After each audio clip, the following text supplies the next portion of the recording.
అదే RTV app వార్తల్ని క్షణాల్లో చదివే అవకాశం ఉంటుంది. ఒక న్యూస్ పేపర్, ఒక టెలివిజన్ ఛానల్ మీ చేతుల్లో ఎప్పుడూ ఉంటాయి. మరి ఏ విధంగా మాట్లాడుతున్నారంటే ఈ చట్టం ద్వారా, ఈ సవరణల ద్వారా మైనారిటీల సామాజిక వర్గానికి మేలు చేసే దిశగా మేము అడుగులు ముందుకు వేస్తున్నామని చెప్పి ఒక దుష్ప్రచారాన్ని కూడా లేవనెత్తడం జరిగింది. ఇది ఒక్కసారి ఇక్కడ ఉండే అందరు కూడా విజ్ఞులు, అందరు కూడా ఇంటలెక్చువల్స్ ఉన్నారు, మరి అందరు కూడా వివేకులు, అందరు కూడా ఆలోచన చేయండి. ఏ రకంగా ఈ సవరణ చట్టం ఏదైతే ఇప్పుడు తీసుకొచ్చారో మరి ఈ మైనారిటీలకు ఏ రకంగా మేలు చేస్తుందో ఒకసారి ఆలోచన చేయమని చెప్పి కూడా ఈ సందర్భంగా తెలియజేసుకుంటాం. మరి ఇప్పుడు ఎన్డీఏ ప్రభుత్వం ఈ దేశంలో అధికారంలోకి వచ్చి సుమారుగా 11 సంవత్సరాలు అవుతుంది. మరి ఈ 11 సంవత్సరాల కాలంలో మైనారిటీలకు మేలు చేసే కార్యక్రమం ఏదైనా ఒక్కటైనా జరిగిందా? మరి ఈ 11 సంవత్సరాల్లో మైనారిటీలకు మేలు చేసే కార్యక్రమాలు చేసింటే బహుశా ఇది కూడా మైనారిటీలకు మేలు చేసే కార్యక్రమమేమో అని కూడా మనం ఆలోచన చేసి ఉండొచ్చు. కానీ ఈ 11 సంవత్సరాల్లో మరి ఏదో ఒక రకంగా అణగారిన వర్గాలైన మరి ఏదైతే బీసీలు, ఎస్సీలు, ఎస్టీలు, మైనారిటీలను ఏదో ఒక రకంగా అణగదొక్కే ప్రయత్నమే తప్ప మరి ఏ కోశాన కూడా ఈ అణగారిన వర్గాలకు మేలు చేసే కార్యక్రమం ఈ దేశవ్యాప్తంగా ఎక్కడ కూడా ఈ ఎన్డీఏ ప్రభుత్వంలో జరిగిన పరిస్థితులు లేవు. మరి ఇవన్నీ కూడా ఒక ఎత్తు అయితే, మరి ఈరోజు ఈ వక్ఫ్ సవరణ చట్టం 2025 మరి ఈ కేంద్ర ప్రభుత్వం ఏమంటే మరి మంత్రి గారు మాట్లాడుతూ దేశంలో అతిపెద్ద ల్యాండ్ బ్యాంక్ ఉండే సంస్థల్లో 3వ స్థానంలో వక్ఫ్ బోర్డు ఉంది, మొదటి స్థానంలో డిఫెన్స్ ఉంది, 2వ స్థానంలో రైల్వేస్ ఉన్నాయి, 3వ స్థానంలో వక్ఫ్ బోర్డు ఉంది అని చెప్తూ మరి సుమారుగా 9 లక్షల ఎకరాలు మరి ఈరోజు వక్ఫ్ అండర్లో ఏదైతే వక్ఫ్కు సంబంధించిన ఆస్తులు ఉన్నాయి అని చెప్పి కూడా చెప్పడం జరుగుతుంది. మరి ఇవాళ ఈ 9 లక్షల ఏదైతే ఎకరాలు ఉన్నాయో ఈరోజు లక్షలాది కోట్ల రూపాయలు విలువ చేసే మరి ఇవన్నీ కూడా ఈ చట్టాలు ఉన్నాయి, ఏదైతే ఈ భూములు ఉన్నాయి.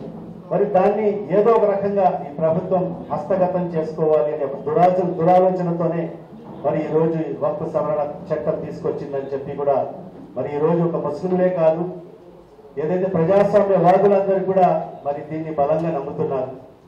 మరి అదే కాకుండా మరి ఈ వక్ఫ్ సవరణ చట్టం ఏదైతే తీసుకొచ్చారో ఇది పూర్తిగా రాజ్యాంగ ఉల్లంఘన అని చెప్పి కూడా ఈ సందర్భంగా మనందరికీ కూడా తెలిసిన విషయం. ఎందుకంటే బాబాసాహెబ్ అంబేద్కర్ గారు ఒక గొప్ప రాజ్యాంగాన్ని ఈ భారతదేశ ప్రజలకు అందించడం జరిగింది. బహుశా ఆయన 60-70 ఏళ్ల మునిపే మరి రాబో రోజుల్లో ఇలాంటి పరిస్థితులు వస్తాయని చెప్పి మరి ఆ మహానుభావుడు భావించాడేమో కానీ మరి ఆనాడే ఈ దేశంలో ఉండే ప్రతి ఒక్కరు కూడా సమానులు, మరి వాళ్ళకందరికీ కూడా సమానమైన హక్కు ఈ దేశంలో కలగాలి అని చెప్పి మరి ఆయన రాజ్యాంగాన్ని లిఖించడం జరిగింది. మరి ఆ రాజ్యాంగం మరి ఏదైతే ఫండమెంటల్ రైట్స్ ఏదైతే మన భారతీయులకు అన్ని సామాజిక వర్గాలకు కల్పించిన ఫండమెంటల్ రైట్స్ ని ఈరోజు తూట్లు పొడిచడం జరుగుతుంది. మరి ఏదైతే ఆర్టికల్ 13, 14, 15 మరి అదేవిధంగా ఆర్టికల్ 21, ఆర్టికల్ 24, 25, 26, 28, 29, 30, 308 ఇన్ని ఫండమెంటల్ రైట్స్ ని మరి ఈరోజు ఈ కేంద్ర ప్రభుత్వం తూట్లు పొడుస్తూ all India Muslim personal law board Andhra Pradesh తరఫు నుండి సభ్యుడిని ప్రస్తుతం రాజ్యాంగానికి వ్యతిరేకంగా రాజ్యాంగంలో సర్వ సామాన్య ప్రజలకు ప్రసాదించబడినటువంటి మౌలిక హక్కులకు వ్యతిరేకంగా మరియు ఈ దేశం లౌకిక దేశం, ప్రజాస్వామ్య దేశం, వాటన్నిటినీ తిరస్కరిస్తూ ఏకపక్షంగా వారు ఒక వక్ఫ్ అమెండ్మెంట్ చట్టం తీసుకొచ్చారు. ఈ చట్టం మొత్తానికి రాజ్యాంగానికి విరుద్ధం, న్యాయానికి విరుద్ధం మరియు ఇస్లామియా షరియత్కు విరుద్ధం. ఎందుకంటే వక్ఫ్ అనేది ఇస్లామియా షరియత్కు సంబంధించిన విషయం కాబట్టి ఇది ముస్లింలతో సంప్రదించకుండా, వారితో చర్చించకుండా తన ఇష్ట ప్రకారము ఒక చట్టాన్ని తీసుకొచ్చారు. వాస్తవానికి ఈ ప్రజాస్వామ్య దేశంలో ప్రజలకు అనుకూలంగా ప్రజల మనోభావాలకు దెబ్బతీయకుండా పరిపాలించాలి. కానీ ఈ తెచ్చినటువంటి ఈ అమెండ్మెంట్ ముందు బిల్లుగా ఉన్నింది. అప్పుడు దాదాపు 8 కోట్ల ఈమెయిల్స్ పంపించినప్పటికీ మరియు all India Muslim personal law board భారత ముస్లింల ఏకైక ఒక సంస్థ, దాని తరపుండి ఆ ప్రెసిడెంట్ సెక్రటరీ అందరూ సభ్యులు కలిసి జాయింట్ పార్లమెంట్ కమిటీతో సంప్రదించి ప్రతి ఒక్క విషయం ప్రతి ఒక్క సవరణ గురించి వివరించి ఇది తప్పు, ఇది తప్పు, ఇది తప్పు, ఈ చట్టానికి వ్యతిరేకంగా చెప్పినప్పటికీ మరియు అలాగే అన్ని రాష్ట్రాల సీఎంలకు, ఎంపీలకు, ఎమ్మెల్యేలకు కలిసి చెప్పినప్పటికీ మళ్ళా చట్టం తీసుకురావడం ఇది ప్రజాస్వామ్యానికి వ్యతిరేకం, రాజ్యాంగానికి వ్యతిరేకం. ఇది కేవలం ముస్లిం సమస్య కాదు, ఇది యావత్ భారతీయుల సమస్య. ఈరోజు ముస్లిములు, రేపు హిందువులు, క్రైస్తవులు, సిక్కులు అందరూ వస్తారు. కాబట్టి ఇది అందరి యొక్క హక్కులను రక్షించడానికి, వక్ఫ్ను రక్షించడానికి, అలాగే మన భారత రాజ్యాంగాన్ని రక్షించడానికి all India Muslim personal law board భారతదేశంలో నివసిస్తున్న అందరి ముస్లింల తరపు నుండి ఈ తెచ్చినటువంటి చట్టాన్ని తిరస్కరిస్తుంది. దీన్ని వెనక్కి తీసుకోవాలని కోరుతుంది. ఇందులో 1, 2, 3 అనే పాయింట్లు కాదు, మొత్తానికి బిల్లే చట్టానికి విరుద్ధం, న్యాయానికి విరుద్ధం. కాబట్టి ఒక ఆల్ ఇండియా ముస్లిం పర్సనల్ లా బోర్డు తరపు నుండి నేను ఈ యొక్క నిరసన కోసం ఈరోజు ఇక్కడ మేము రౌండ్ టేబుల్ మీటింగ్ పెట్టాము.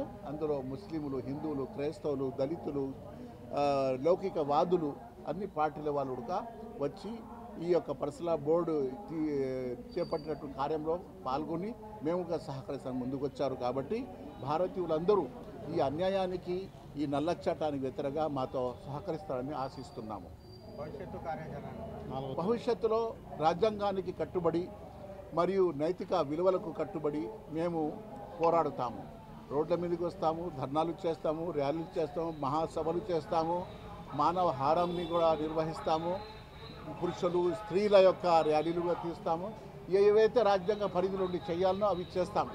అంతేగాని మా ఈ పోరాటం ఒక మతానికి వ్యతిరేకం కాదు, కేవలం ప్రభుత్వానికి వ్యతిరేకం. ఏ ప్రభుత్వం అయితే ఈ నల్ల చట్టం తెచ్చిందో ఆ ప్రభుత్వానికి వ్యతిరేకంగా పోరాడుతున్నామే కానీ ఒక మతానికి ఎంత మాత్రం కాదు. ఈ దేశంలో అనేక మతస్థులు, అనేక వర్గాలకు సంబంధించిన వారు, అనేక సంస్కృతులకు కలిసిన వారు ఉన్నారు. కాబట్టి అందరూ సుఖంగా ఉండాలి, అందరూ గౌరవంగా బ్రతకాలి, అందరి హక్కులు కాపాడాలి. కాబట్టి అందరి తరపున మేము పోరాడుతున్నాం. కాబట్టి అందరూ మాకు సహకరించాలి. మరిన్ని వీడియోస్ కోసం ఛానల్ ని సబ్స్క్రైబ్ చేయండి, లేటెస్ట్ అప్డేట్స్ కోసం వాట్సాప్ ఛానల్ ని ఫాలో చేయండి అండ్ లింక్ డిస్క్రిప్షన్ లో ఉంది.